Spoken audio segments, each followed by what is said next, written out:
Hi folks, Rod Fleming here. I want to do a video today about something completely different. And this is about exchanges that I've seen between Dr. Jordan Peterson and various others, including Matt Dillahunty and Sam Harris. I don't really want to talk about the exchanges between them because I do think that Dr. Peterson is very good at handling himself and he doesn't need my support on that. But I do want to explain to people what seems to be a very widespread misconception. So let's go into this a little bit. You need to understand where Jordan Peterson is coming from. And we're going to focus on the Dillahunty and Peterson debate. Now, Dillahunty is a former Baptist. I believe he was a pastor. He's certainly trained in apologetics. And you have to understand that apologetics is a part of rhetoric. Apologetics is not involved in trying to establish truth. Its function is to try to make the speaker look right. And it usually proceeds by picking basically a victim or an opponent and trying to make the opponent look ridiculous so that the speaker looks really right on. The greatest apologist perhaps of all time was Thomas Aquinas, and he said that apologetics would never persuade a critically thinking man, a person who was unpersuaded by the argument, but it would strengthen the belief of those who had already decided that was right. And that's essentially what Dillahunty is doing. He's speaking to people who've already decided they're atheists, right? Jordan Peterson is actually a thinker. He really thinks about things, and he thinks in an extremely elegant and concise, clear manner. Probably the most concise and elegant thinker, certainly that you're seeing in popular media at the moment. So let's have a wee look at where Jordan Peterson is coming from. And for that we need to start off by looking at where God comes from, because this debate is about the belief in God, or the lack thereof. And Dillahunty was upset, and so was Harris, by the way, but anyway, because Jordan Peterson had said, well, you only think you're an atheist, actually you're a Christian. Or more or less, that's paraphrasing. And that seems patronising, it seems maybe offensive, but actually it's true. It's absolutely true, and Peterson was quite right to say it. And I'll explain why. Before we go there, we're going to discuss a couple of different things about God.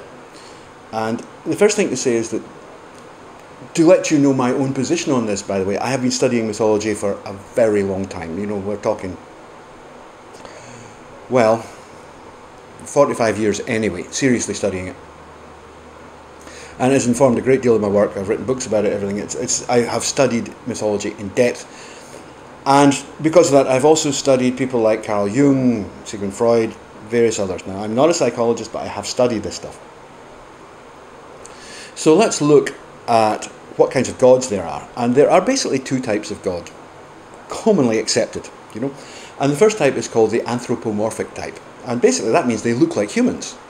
And if you saw the film Gods of Egypt, which was quite good, quite accurate really, in the sense that it represented the gods very much as the ancients would have perceived them, as being much bigger, much more beautiful, perfect creatures, much larger than humans, much more powerful, infinitely more powerful than humans, with wings so they could fly. The real difference was, and it obviously is a big hindrance for a filmmaker, is that they were invisible. You couldn't see them. And the consequence of a mortal actually seeing one of these gods was that they would instantly be consumed with flames and die on the spot. That was it, like a match going off. So obviously for the makers of Gods of Egypt they had to change it a little bit, but in terms of how the atheists would have in their heads have visualized the gods that they believed in, that's what they were seeing, these superhumans, supermen, superwomen. These gods could be related to directly by humans. And again, in that film it's very well done, because you get I forget the name of the character, but you get the young slave boy who becomes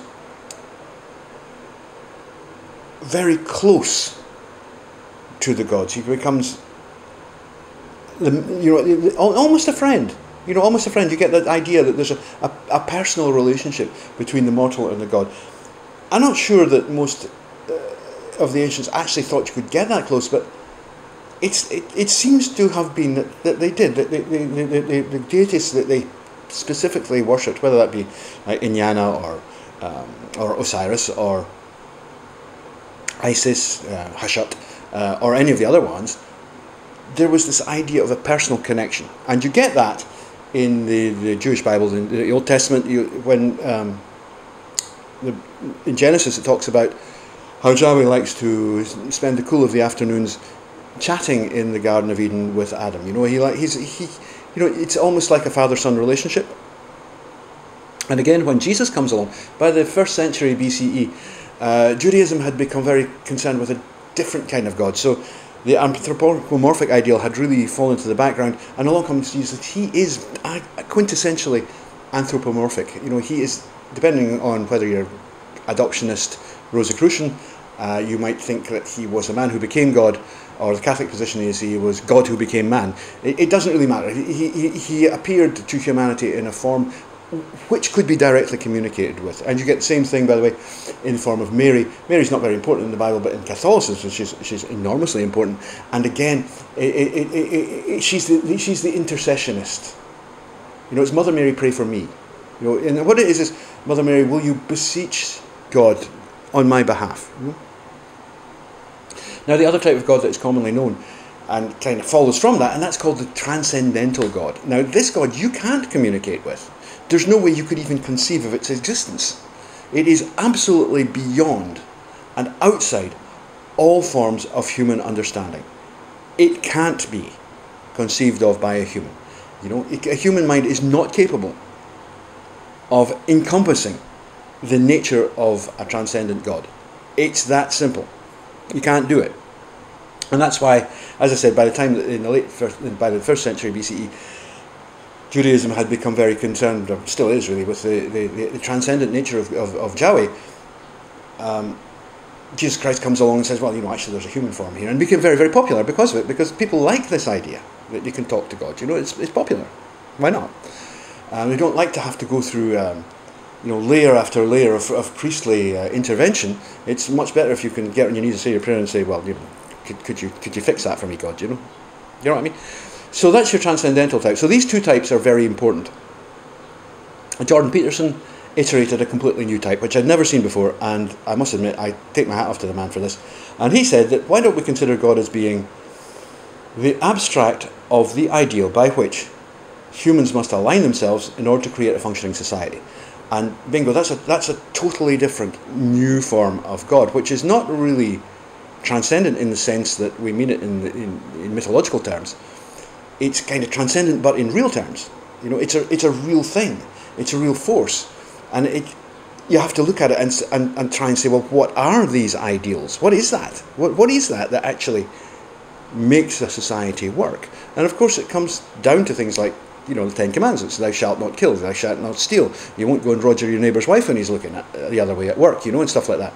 It's that collection of things that make a society actually possible, and without which you have anarchy and destruction and death.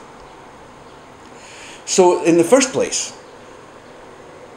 I'm not entirely sure that Jordan Peterson's idea of what God is squares at all with what Matt Dillahunty says. Matt Dillahunty is a Baptist, right? There's a big difference.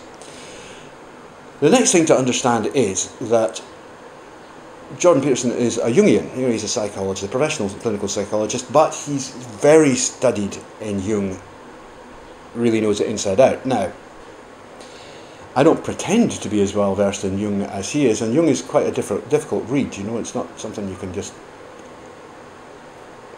read in a week. It takes a while to really study Jung. Inside Jungian psychology, there are two things that are really important, and one is the idea of the unconscious, and the other is the idea of the mythos. Right now, there's also the logos, but we'll come to that another time. Right. The unconscious mind is that part of the mind that isn't under your will's control. You're not willing it to think what it's thinking. It's just thinking things, It's just having thoughts. And all the time, you're not actually aware of what thoughts it's having, but they're conditioning. They're having an effect on your conscious thinking and your conscious behaviour in ways that you may not be able to regulate, or might not even be aware of. Right, so that's really quite important. So, how is that? How is that conditioned? Well, I want you to think for a minute, make a little picture for you. Let's imagine for a minute that your unconscious is a river, right? And it's flowing through a dark landscape. You can't see the landscape. You're on a boat. Now that boat is your conscious mind. And you, the person who's steering it, let's say you have an outboard motor, make it a modern boat, huh? That's your will, right? Your mind doesn't always do what your will says it should, because like there might be a wrong current or an eddy or a rock or something like that in the river, but largely you're in control of it. So what's shaping your unconscious is this dark landscape around it. It's the landscape, the topography through which this river is running, right? And that is called the mythos. And that is the collection of every tale and snippet of information and parable and metaphor and everything that's ever come into your mind, right? It builds into this invisible map. You know, it's there, but you don't really see it. When I teach photography, I used to teach photography. I am basically a photographer. I used to teach a technique called reflex and reflection. It's really what it is the removal of the ego, right, from the taking of the picture, and just relying on the collected impressions of images that you're already seen and have made yourself already to get you the good picture. So don't think, just take, and think about it later, reflect on it later. It's something like that.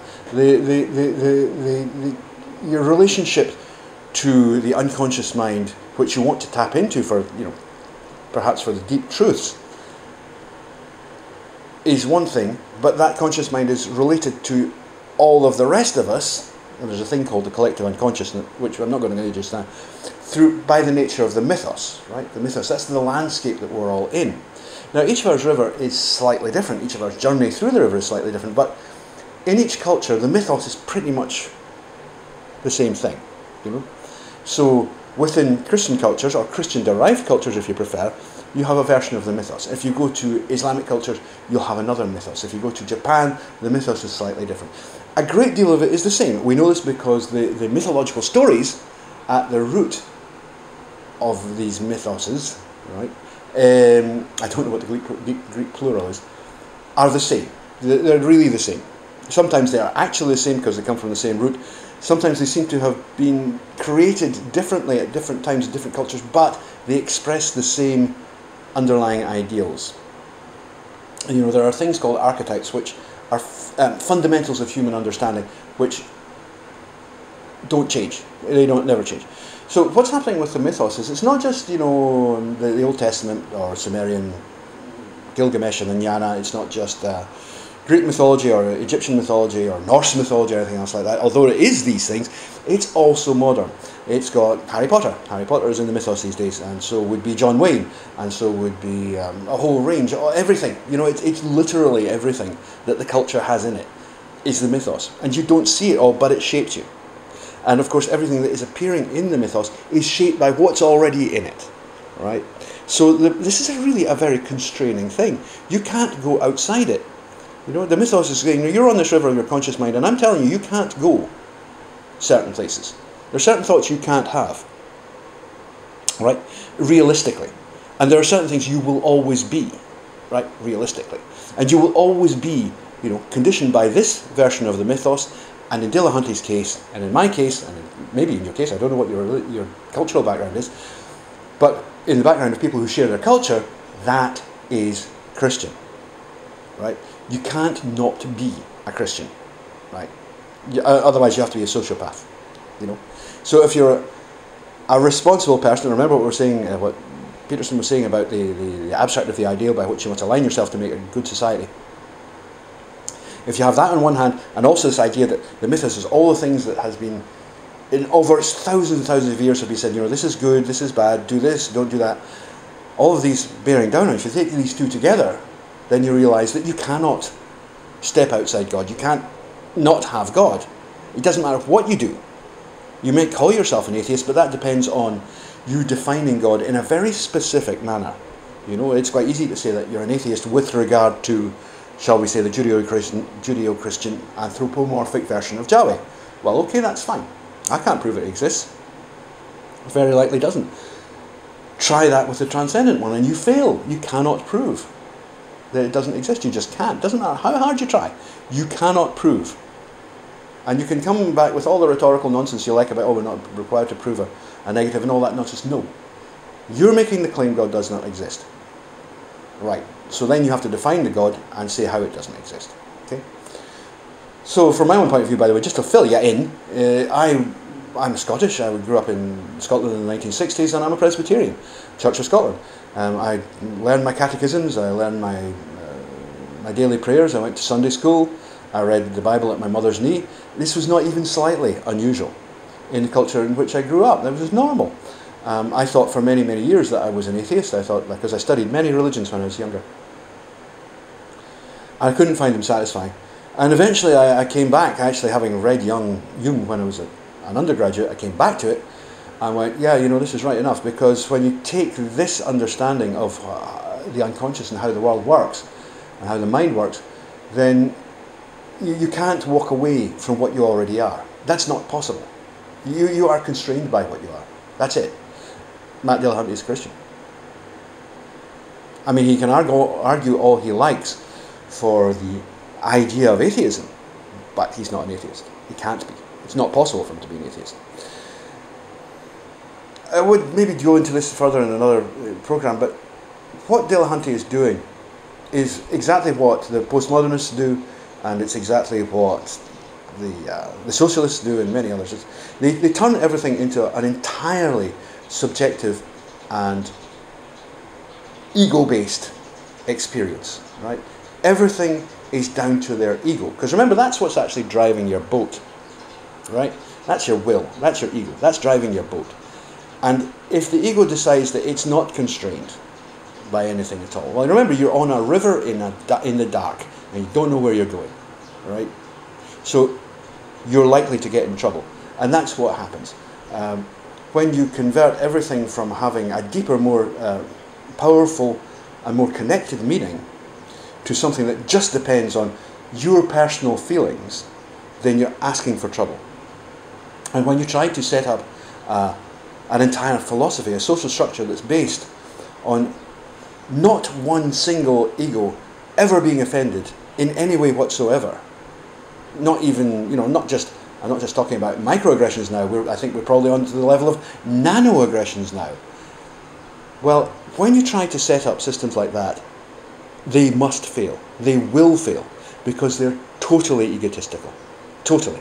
They have no collective consciousness whatsoever. None. And the idea of grouping people together by identities, again, it's totally ego-based. It's ego-based. It has nothing to do with what people actually are.